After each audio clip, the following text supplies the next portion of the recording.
What up, DJ DubbZ, franchiserecordpool.com, a music source for DJs by DJs. And Scott Storch is with us today, and we're talking about his new song, Fuego Del Calor, featuring Tyga and Ozuna. Scott Storch, what's going on? What's going on, man? How are you? Cooling out, man, cooling out. Well, first of all, I just wanted to say thank you, because I'm a DJ, and us DJs, we have been playing your records for years, and the 90 to 105 BPMs, it's just, you know, it keeps the party rocking, you know? Like, appreciate the party rocking. We appreciate I want to say thank you to you and to all the DJs, man, for making what we do possible. I appreciate playing that, man. The records we make. Hell yeah, man. Your Fuego Del Calor, your name is first on the record. The label, are they pushing you as an artist / producer? Like, is there a Scott Storch album coming out right now? That's what we're doing. That's the first single for the project. You know, it's Scott Storch featuring Ozuna and Tyga, and you know, it's my first shot putting something out, and you know, I think it's a special record. And you know, when I set sail to do my first single, I wanted to do something international and something that, you know, not just like a basic record. Like, you know, I needed to do an event, so that was like, you know, the first of you know, of the singles to come from the album. So there'll be a few more before the album comes out, but we got some cool surprises, some top secret stuff, that's some big things. Your new single, Fuego Del Calor, with Tyga and Ozuna. How did it come about? Like, what was the first, I guess, step in the record? The first step was in a meeting with Kevin Weaver, the guy that signed me, the president, West Coast Atlantic Records. He and I were discussing the possibilities, because he loves a lot of my catalog from the past. So he was like, man, we should take one of these melodies, these crazy melodies from back in the day of yours, and put it in a whole new vibe, a whole new production, and a whole new, you know, type of music, and different genres than they came from. So I took just a little bit, the lead line of it's like a string flute thing going on, and you know, I put a completely different sound on it, and programmed reggaeton drums. And then as soon as it was done, we were like, we got to get Ozuna on this, and we got to get Tyga on this, and balance the record. You know what I mean? And you know, it's a vibe. Right. You've been involved with numerous like hit singles, the releases and the press and all of that stuff. You're used to this. This is a record that's coming out during a pandemic. How has this release been different than all of the other releases that you've been a part of? I mean, as far as the pandemic is concerned, it was very hard during this time to get clearances, first of all, for the record. Okay. It was difficult to, we shot a video under, you know, guidelines and you know, corporate guidelines that, you know, all of these labels are have to, you know, adhere to. And, you know, it made it difficult, especially because we were recording a video in 2 different countries. Right. We managed to pull it off. Me and Steve LaBelle, we had to really put some elbow grease into this and to make all this happen. And then, you know, doing mad interviews and everything on Zoom, doing what we're doing right now. Like, you know, it's a different vibe. But you know what? The technology we have today makes it very easy. It saved a lot of people's businesses and lives, you know? I've heard through the grapevine, I have friends around the music industry, and they said that you are dealing with 50 Cent in a new business venture. I didn't hear about it through the news or anything. I heard about it through friends. I want to know if I heard correctly. Yeah, well, I mean, 50 and I are brothers for life, man. We're doing a little book deal situation right now that, you know, we you know, I'm down to do whatever with 50, man. We you know, he's a genius, man. He's killing so many different platforms in the world right now, you know, so, you know, that's definitely something on the horizon. All right, cool. Yeah, a bunch of other cool projects. One of my biggest things that I'm excited about right now is my rehab center that's opening up, the Heavenly Center. Yeah, Steve was telling me about that. So you've had a long road to recovery, and you've recovered very well. You know, from my eyes, you're doing very well. Congratulations on that. Thank And- you. I got lucky. Some never get to come back. You know what I mean? Some die, go to jail, or end up bums for the rest of their lives because they blew it. And God gave me a chance, like, to get my shit together and really go hard again, man. And how has the music industry helped you with this project? With the rehab With the rehab center, yeah. Well, you know, music has always been the force that, you know, brings other things to the equation. Like the music sets the tone, and like when you're relevant and you have music out and you're making hit records, people always want to do all kinds of stuff with you, and the opportunities start coming. But this is a different situation. This is based on relationships that my manager Steve LaBelle has had his whole life, and knew some really powerful people in the world of recovery. Right. And we all teamed up together, and we're making, you know, in California, a very new thing that the rest of the rehab community is going to have to adapt to, because to me it's the way of the future, and that's incorporating this cannabis for healing. Because the current method, which only covers 10% of patients that ever recover out of all the people that go, you know, they're giving people the same thing, just a different brand or a lighter dosage of what they're addicted to. Right. Like within the world of opiates and stuff like that, which is an epidemic in itself. Forget about coronavirus. This shit is bad.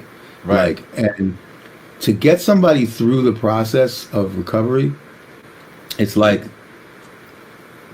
the anxiety is there. And like, that's why people have to have meds for that. But this med right here gets you through that anxiety, and it's not addictive. It's not like you can't die from it. You're not going to ruin your life for it. Yeah. And it helped me. I'm living proof. I stopped after doing almost a decade of damage to my life with cocaine and alcohol. And A whole decade. Wow. almost like 8 years of it. That's a stretch. I started late in my life. Believe me, I was smoking weed my whole life when I built my empire. But then when I got to Miami, back to Miami, and just started really, you know, feeling the fruits of my labor, and I was like very wealthy, and I started going out, and I started meeting people and hanging out with the wrong crowds, and, you know, girls will get you into that whole thing, and, you know, you end up being Mr. Party. You want to have whatever all the girls want, so you're gonna have a big supply of that shit, and then it just leads to addiction, man. And if you do your homework, you can find pictures of me where I don't look very healthy. Yeah. Don't look like somebody you want to hang out with. You know what I'm saying? You were also producing at a high level. Yeah, well, Like, you were functioning. I stopped. I was like, you know what? No, I'm cool. Like, I'm just gonna go here and do drugs and, you know, be on a yacht somewhere in the middle of France or whatever. And that was cool at first, but then it just, like, it seemed like everything was going on, but then you just see, boom, destroys everything. What was the first studio session in like recent time with a new artist that you were like, wow, I think this is gonna be the record this is my comeback record. This is the record that I'm coming back with. You know what? It's been a slow build, and I've respected it. And we started with a lot of new artists, and then they would go and you know, believe it or not, prior to the incarceration and arrest of 6ix9ine, there was a moment where he came in and we did Kika, and we did 2 other ones, but that Kika record was just like, man, this is gonna be huge. It was huge. It's a banger. Regardless of what happened. Regardless of what he did, it's still a banger. Yeah, it was the thing. That was the thing. It was a wave, you know what I mean? And then like this Meg Thee Stallion record, to me, like when I mean, realistically, that's like that you know, she's on fire, and we get her a hot single while she's on fire. So yeah, I was excited about that, and that our expectations were met with the way that record was received. It's really good to see it. It's really good to see somebody that I look up to and I've seen on YouTube for hours and hours and learned how to produce my own records. You know, I learned from you. Thank you, brother. I learned from you. I'm still learning. You've been, like I said, a part of so much throughout history, and you've done so much with 50 Cent. Hit the charts numerous times with 50 Cent. What was the conversation like when you charted with Clap Back with Ja Rule? The conversation with 50 after doing Clap Back? Yes, sir. There was no conversation necessary. 50's a businessman. He knows I'm a businessman, and he knows, I'm a producer. I don't get involved. I don't have beef in the street. I just work with everybody, So would you work with Tekashi 6ix9ine again? No, probably not, but not for the reasons that people would think. But, I never say never. You know what I mean? Okay. I just don't see it happening. What are some of your favorite your favorite DAWs that you work on now? To My produce favorite DAWs, DAWs, to produce your records. Like Fruity Loops, Ableton. I do a little mixture of everything. Like, it starts in Logic. Okay. It ends up in Fruity Loops and then makes its way to Pro Tools. It's a lot of processes, man. Yeah, it's just the flexibility is amazing for doing.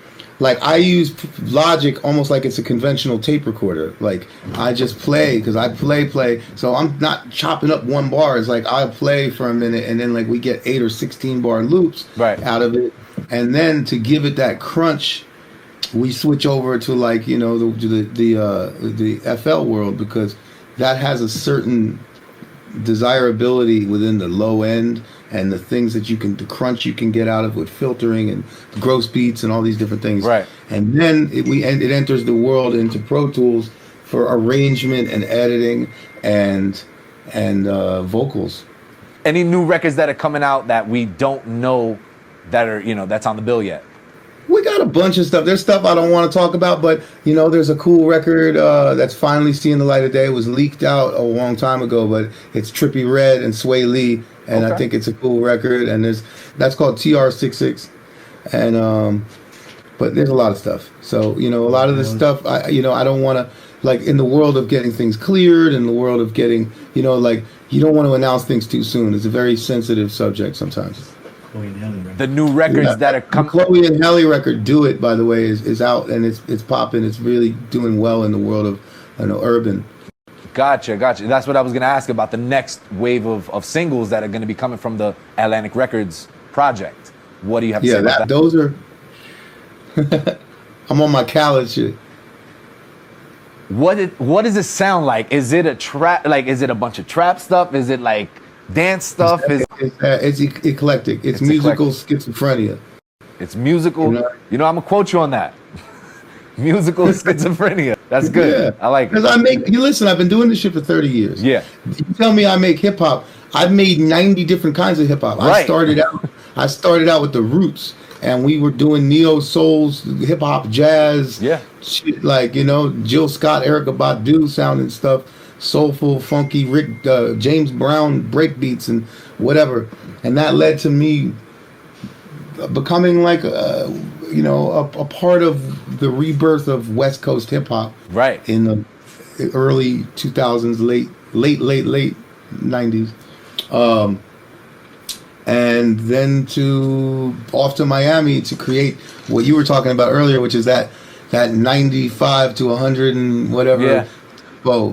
Stuff that like that Miami vibe with the snake charmer flutes and all that stuff going on, and then to now, and like I'd be reinventing myself. So there's gonna be a little all of that in the project. Okay. And even pop music, I might have a country artist on there. That sounds very interesting.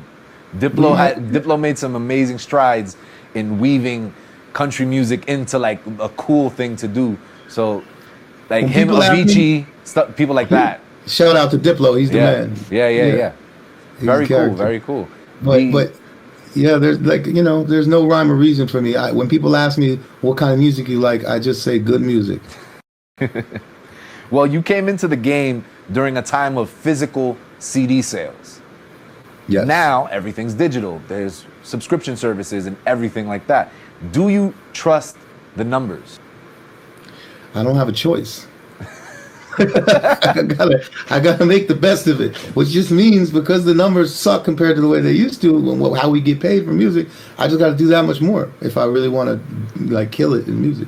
And you got to make hit records. Hit records always earn money, not quite what they used to, but a bona fide hit that you're going to hear around the world on the radio, in a Kmart somewhere, wherever the fuck you are, is going to make you some bread. Yeah. But you know, like I've been really focusing on a lot of other projects and doing these things in my life, and so music I really do it out of love right now. I do it for my love of the music. And, That's the best part of it, man. Like I when you're spend time smiling with when you you're in the doing it. studio, it means I love what you're doing. Right. It's not to get a bag. Right. Because we got other things going on in life. You know what I mean? The music is my passion forever. Now with the rehab facility and your next passion, Yeah. how are you gonna use your superstardom to propel that project? You know what? I'm gonna use not so much my superstardom. I'm gonna use what I've been through to help propel that project and wear it on my sleeves. You know what I mean? And just and reach these people. I'm gonna do music therapy classes with people. I'm gonna do meetings where I'm speaking to people, trying to reach people and beg them to just follow what I say. Yeah. And hopefully that I can be enough of a mentor, or they have enough respect for me that they believe in what I'm telling them. And that's when I'll have reached them and changed the world a little bit. That's dope, man. Like I really do wish you well on that project. That's also near and dear to my heart. It's the fact that people need to get better from addiction, and Yeah, man. you know, It kills me watching. It kills me, man. It does. Because I was watching who I was. I've been at parties recently and seen old me's running around, and they don't look happy, bro. They look sickly. Yeah. And it just it upsets me. So I, you know, if I can help that and make that shit not cool anymore, you know. Well, we got to hear about the positive stuff in the world, and that needs to go viral. The stuff Yes. that, you know, that everybody's doing around the world, helping during a pandemic, helping during anything. You Yep. know, these things need to be celebrated. People need to get their flowers, and we just wanted to make sure that we gave them to you because Scott Storch, you've done so much for this industry, and we look forward to all the things that are coming. Yes, sir. I ain't done yet. And real quick, what are some of your favorite strains of weed right now? I think this guava. I like biscotti. I love all cookie stuff. But there's a particular flavor that's going to be coming out real soon, and it's a new company called Prime Cuts. Okay. And it's by Scott Storch, and it's the new weed that we're doing. Our first strain coming out is Bust Down, which is like, you know, like a bust down. Yeah. We got the Bust Down, and we got the Mott's. We got another one called the Mott's. The Mott. That Mott's, you know what I'm saying? We Like got matzo ball? like the Like Mott's. a matzo ball. All right. Back in Queens, back in the day, that was like slang for that fire ass weed was the Mott's. So we live in the Mott's. Very good, man. I look forward to smoking it. Yeah. I'll be in LA picking that shit up. So, Yeah. I'm DJ DubbZ, franchiserecordpool.com. I want to thank Scott Storch for giving us his time. Fuego Del Thank you, Calor buddy. is out right now. It is available to download for our members. DJs, download it, put it in your sets, tag us, tag Scott, because the world is opening up. Things are popping again, and let's get this record to #1.